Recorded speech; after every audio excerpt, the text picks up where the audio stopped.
જૂનાગઢ જિલ્લાના કેશોદના ઘેડ પંથકમાં સાર્વત્રિક જળબંબાકાર થતા બમણાસા ઘેડ ગામ સહિત અનેક આસપાસના ગામો સંપર્ક વિહોણા બન્યા છે। હજારો વીઘા ખેતીની જમીનો પર પાણી ફરી વળતા મગફળીના પાકને મોટું નુકસાન થયું છે। ઘેડ પંથકમાં ઓઝત નદી કાંઠે સૌથી વધુ અસરગ્રસ્ત બનતા લોકો સમસ્યાનો સામનો કરી રહ્યા છે। ત્યારે સરકારના સિંચાઈ વિભાગની સામાન્ય ભૂલના કારણે 1 કરોડથી વધુના ખર્ચે બનેલો પાળો તૂટતા ખેડૂતોની હજારો વીઘા જમીન બરબાદ થતા ખેડૂતોમાં નિરાશા સાથે રોષની લાગણી જોવા મળી છે। ખેડૂતોએ નવા બનતા પાળાની ઊંચાઈ વધુ 1 મીટર લેવા સિંચાઈ વિભાગને પણ જાણ કરી હતી। ત્યારે સિંચાઈ વિભાગના નાયબ કાર્યપાલક ઇજનેર પાળો બનાવવા માટે માપ સાઇઝના ધારાધોરણ જાળવી રાખ્યા હોવાનું રટણ કરતા હતા। ખેડૂતોએ અધિકારીઓને આડે હાથે લઈને નુકસાની કોણ ભરપાઈ કરશે તેમ કહી ઘટના સ્થળે ખખડાવ્યા હતા। ત્યારે બમણાસા ઘેડનો ઓજત નદી કાંઠાનો પાળો 2 થી 5 દિવસમાં બનાવવામાં આવે તેવી ખેડૂતો માંગ કરી રહ્યા છે।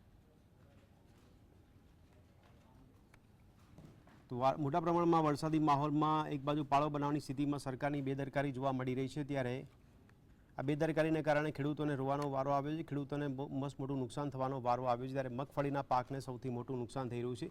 ખેડૂતો દ્વારા અધિકારીઓને આડે હાથે લઈને નુકસાની જે થઈ છે તેને ભરપાઈ કરવા માટેની જવાબદારી કોણ લેશે તેવું જણાવ્યું હતું। ત્યારે બમણાસા ઘેડનો ઓજત નદીનો કાંઠોનો પાળો તૂટી જતા 2 થી 5 દિવસમાં બનાવવાની માંગ કરી છે।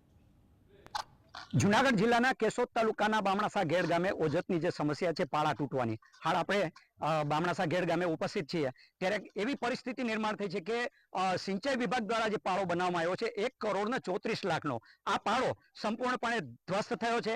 અધિકારીઓ અહીંયા ઉપસ્થિત છે, એમને પૂછવામાં આવતા એમણે જે ખેડૂતોએ રજૂઆતો કરી છે કે 1 મીટરની જે હાઈટ છે એ નીચે રાખવામાં આવી હતી, જેને લીધે પાણી ટપી ગયો ના પાણી ટપવાથી પાછળનો જે માટીનો ભાગ છે એ ખસી જતા આ જે બ્લોક છે એ છેક સુધી જમીનોમાં પથરાયેલા છે। આપ જોઈ રહ્યા છો જે ન્યૂઝ આપણે જે જોઈ રહ્યા છે દ્રશ્યો, એ દ્રશ્યો જમીનના છે। જેમ કે 10-10, 20-20 ફૂટ ઊંડાઈ સુધી ખાડા કરી નાખ્યા છે અને ઉપરથી જે તમામ માટી છે ઉપાડી લીધી છે। આ જે ખેડૂતો આસપાસના જે 5-7 જે ખેડૂતો છે એ માટી છે ભરવી હોય તો એને લાખો રૂપિયા, કરોડો રૂપિયાનો ખર્ચો કરવો પડે એમ છે। હાલ અહીંયા ખેડૂતો ઉપસ્થિત છે, અધિકારી ઉપસ્થિત છે। ત્યારે અધિકારી જે છે એમનું કહેવું એવું છે કે અમે અમારા નિયમ પ્રમાણે આ પાળો બનાવ્યો છે, પણ હકીકતમાં ખેડૂતોએ જ્યારે ફોન ઉપર વાત કરી છે ત્યારે એમણે દૂધનું દૂધ અને પાણીનો પાણી પ્રયાસ કર્યો છે કે ભાઈ જ્યારે અમે તમને એવું કહ્યું કે આ પાળો ઊંચો લો છતાં લેવામાં નથી આવ્યું, આ ઘટના બની છે। હાલ સરકારના કરોડો રૂપિયા ખર્ચ પાણીમાં ગયા છે, એની સાથે સાથે ખેડૂતો પાયમાલ થયા છે। ચોમાસા દરમિયાન જો આ પાળો બાંધવામાં ના આવે તો ફરી પાછું પૂર આવે અને આની આ પરિસ્થિતિ નિર્માણ થાય।